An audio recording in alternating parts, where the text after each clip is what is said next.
বাংলা শস্য বীমা প্রকল্পের টাকা উপভোক্তাদের ব্যাংকের অ্যাকাউন্টে কিন্তু ঢোকা ইতিমধ্যে শুরু হয়ে গেছে। বিশেষ করে উত্তর চব্বিশ পরগনা এবং বর্ধমান এলাকারগুলো মানুষগুলোতে অ্যাকাউন্টে কিন্তু বাংলা শস্য বীমা প্রকল্পের টাকা কিন্তু ঢোকা শুরু হয়ে গেছে। সেটাই কিন্তু আমরা প্রমাণ হিসেবে দেখবো আজকের এই ভিডিওতে, যে পূর্ব বর্ধমান এবং উত্তর চব্বিশ পরগনা জেলার এলাকার মানুষগুলোর ব্যাংকের অ্যাকাউন্টে কিন্তু বাংলা শস্য বীমা প্রকল্পের টাকা কিন্তু ঢুকতে শুরু করেছে।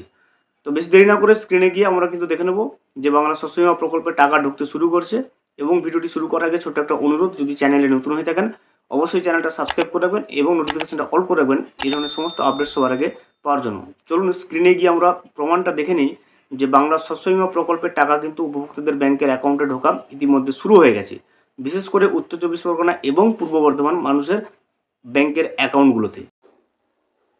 এই মুহূর্তে দেখুন একজন কমেন্ট করেছে, দেখুন বলছে আমার ৫৬,৯৬৩ টাকা ঢুকলো উত্তর চব্বিশ পরগনা। দেখতে পাচ্ছেন এই যে ব্যক্তির, ইনার কিন্তু ৫৬,৯৬৩ টাকা বাংলা শস্য বীমার টাকা ঢুকেছে এবং ইনি কিন্তু কথা বলছে উত্তর চব্বিশ পরগনা থেকে। এরপর দেখুন ইনিও বলছে, দেখুন আমি ১৩,৭২১ টাকা কিন্তু পেয়েছি, অর্থাৎ বাংলা শস্য বীমা প্রকল্পের কিন্তু ১৩,৭২১ টাকা কিন্তু এই ব্যক্তিও কিন্তু পেয়েছে। ইনার ক্ষেত্রেও দেখুন ইনি বলছে আমার টাকা ঢুকলো ৪২,৫৪৫ টাকা। ইনারও কিন্তু শস্য বীমার টাকা যেটা ৪২,৫৪৫ টাকা, জমির মাপ অনুযায়ী সবার আলাদা হবে, ইনারও কিন্তু টাকাটা ঢুকেছে। পূর্ব বর্ধমান থেকে একজন বলছে, দেখুন আমার ঢুকলো আজকে ১৭,০০০ টাকা, অর্থাৎ পূর্ব বর্ধমান থেকে ইনি বলছেন ইনার কিন্তু শস্য বীমার টাকা কিন্তু ১৭,০০০ টাকা ঢুকেছে।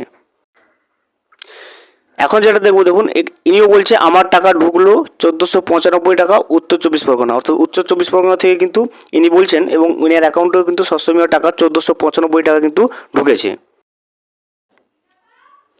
এর ক্ষেত্রেও দেখুন ইনি বলছেন আমার ১৩,২৩১ টাকা কিন্তু ঢুকেছে, অর্থাৎ শস্য বীমার ১৩,২৩১ টাকা কিন্তু ইনার ক্ষেত্রেও ঢুকেছে। ইনার ক্ষেত্রেও দেখুন ইনি বলছে ২৫,০০০ টাকা ঢুকেছে, অর্থাৎ বাংলা শস্য বীমা প্রকল্পের ২৫,০০০ টাকা কিন্তু ইনি পেয়েছেন। তো দেখতেই পাচ্ছেন মোটামুটি উত্তর চব্বিশ পরগনা পূর্ব বর্ধমান থেকে শুরু করে প্রায় সমস্ত জেলায় কিন্তু শস্য বীমা প্রকল্পের টাকা কিন্তু ধীরে ধীরে উপভোক্তাদের ব্যাংকের অ্যাকাউন্টে ঢুকতে শুরু করেছে। আপনি যদি ব্যাংকের অ্যাকাউন্ট না চেক করে থাকেন অবশ্যই গিয়ে একবার চেক করুন, আপনারও কিন্তু শস্য বীমার টাকাটা ঢুকে যেতে পারে। না যদি ঢুকে থাকে এখনও পর্যন্ত অবশ্যই অপেক্ষা করুন, অবশ্যই ধীরে ধীরে কিন্তু। ভিডিওটি সম্পূর্ণভাবে দেখার জন্য অসংখ্য ধন্যবাদ।